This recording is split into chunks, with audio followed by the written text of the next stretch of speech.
Just the other day, Samsung accidentally leaked their upcoming flagship Galaxy Tab S8 Ultra tablet on their own website. And if that wasn't bad enough, it apparently comes with a notch. Yes, a notch. And I don't know if you remember or not, but Samsung has been making fun of Apple's notch for years, ever since the iPhone X. And even as recent as last year when they made fun of the new MacBook Pro's notch. But thanks to these new leaked images, it's pretty clear that Samsung was ironically working on a notched tablet of their own the entire time. And if you think it couldn't get any worse, they actually leaked the specs of each of the different Tab S8 models by posting actual listings to Amazon with official images of each model. And the folks over at Android Authority were nice enough to compile a chart with all of the specs. And to be completely honest,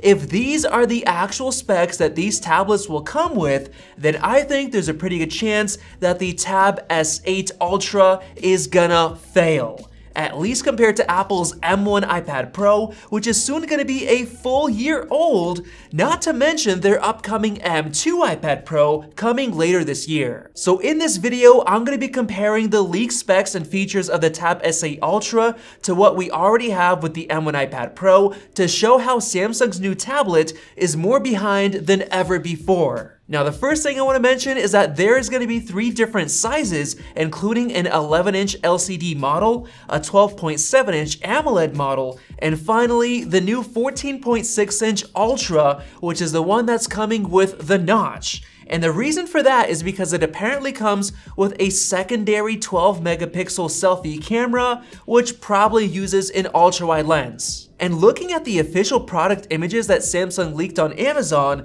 the Tab S8 and S8 Plus look essentially identical to the design of the previous Tab S7, which we already compared to the M1 iPad Pro. And since the leaked display specs on the new Tab S8 Plus model is literally identical to the one in the Tab S7 Plus, I'll actually be able to show you guys the differences in display quality from our previous comparison video. But before we get into all of that, I want to compare some of the other specs that were leaked, especially the new chip. Unlike last year, every Tab S8 model will now come with 8 gigs of RAM, which perfectly matches up to both models of the iPad Pro. And the Ultra model will now be able to come with up to 16 gigs, just like the M1 can. And now as far as the storage space, both the regular and Plus models will come with 128 gigs of base storage, just like the iPad Pro, except that the Ultra model will now come with 256 gigs at the base price,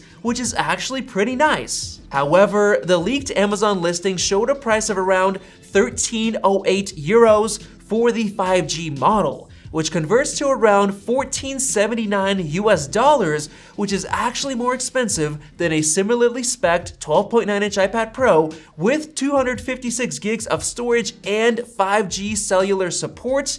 But keep in mind that the Tab S8 Ultra will have a larger 14.6-inch display. So I guess the big question is, if you're going to be paying more money for a Samsung Android tablet than an iPad Pro, what benefits are you getting other than the larger display size? Well, first of all, the S Pen is going to be included compared to having to buy the Apple Pencil separately for the iPad.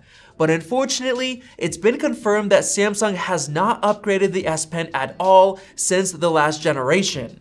Another benefit is that the battery size on the Tab S8 Ultra will be around 4% larger than the one that's in the 12.9-inch iPad Pro. And one more advantage that I really wish the M1 iPad Pro had is the latest Bluetooth 5.2 and Wi-Fi 6E support on all of the Tab S8 models, which should be a nice bonus. And then as far as the cameras, it's a hit or miss because the Ultra comes with 2 selfie cameras, both packed with 12 megapixel sensors, which is going to be nice for both close-up shots and ultra-wide. But then when you get to the rear, the ultra-wide camera only has 6 megapixel resolution compared to 12 on the iPad Pro. But at least the main camera has 13 megapixels on the rear instead of 12 on the iPad. But now getting into the major downsides of these new Tab S8 tablets, the USB-C ports only support USB 3.2 Gen 1 speeds, which means transfer speeds of only 5 gigabits per second, compared to the M1 iPad Pro, which comes with a Thunderbolt port with speeds up to 40 gigabits per second, which is 8 times faster. So that's already something that should get potential buyers thinking, since the iPad Pro has such a huge advantage in terms of the port. But going further, every new Tab S8 model, including the Ultra, is coming with the same Snapdragon 8 Gen 1 chip, which, let me remind you, is a smartphone chip. And if you're wondering how powerful this chip is compared to Apple's M1 and the iPad Pro, let me first show you how it compares to Apple's lower-end iPhone chips. And this brings us to a Snapdragon 8 Gen 1 chip review video from GeekerOne,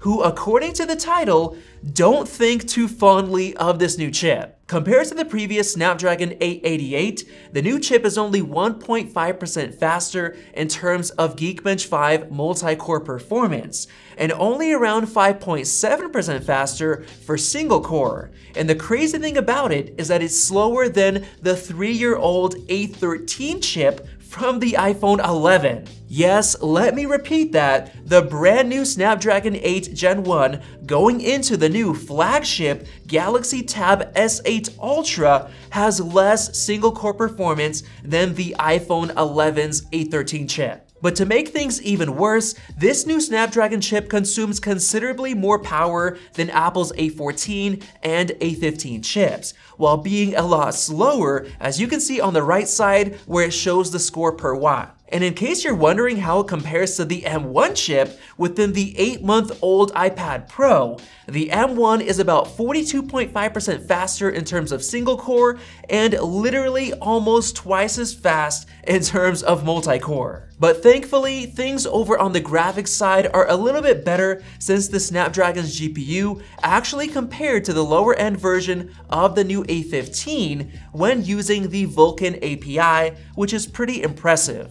However, looking at the power consumption, it uses 72% more power than that same 4-core A15 chip, leading to a pretty terrible performance per watt score. But then, once again, when we compare it to the M1 iPad Pro, there is a massive difference, with the M1 scoring 82 FPS in the 1440p test and 210 in the 1080p test, making it 60 to 70% faster than the Snapdragon 8 Gen 1. So as you guys can see, the upcoming Galaxy Tab S8 Ultra is no match for Apple's M1 iPad Pro, especially in the multi-core performance department. But now, the last saving grace for the Samsung tablet is the AMOLED display, so let's revisit our comparison of the Tab S7 Plus and the 12.9-inch M1 iPad Pro. One of the downsides of Samsung's display is that it's very reflective, so it causes it to look gray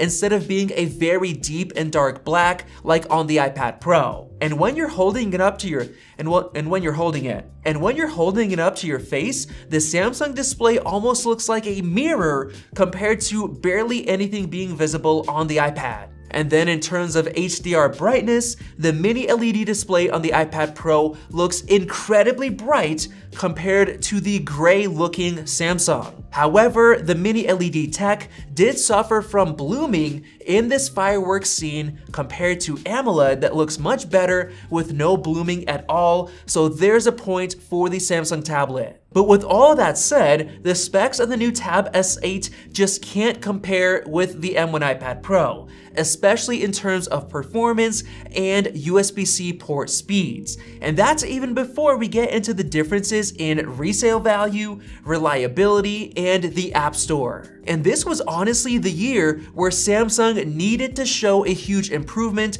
in order to catch up to Apple's M1 iPad Pro. But in my opinion, they have failed. and this is all really bad news for when Apple releases their M2 iPad Pro later this year, which will take it up another notch. So if you're interested in seeing Samsung's new tablet go head-to-head with Apple's M1 iPad Pro here in the next few weeks, click that circle above to subscribe for more videos like this one, and check out one of those two videos right over there. Thanks for watching, and we'll see you in the next video.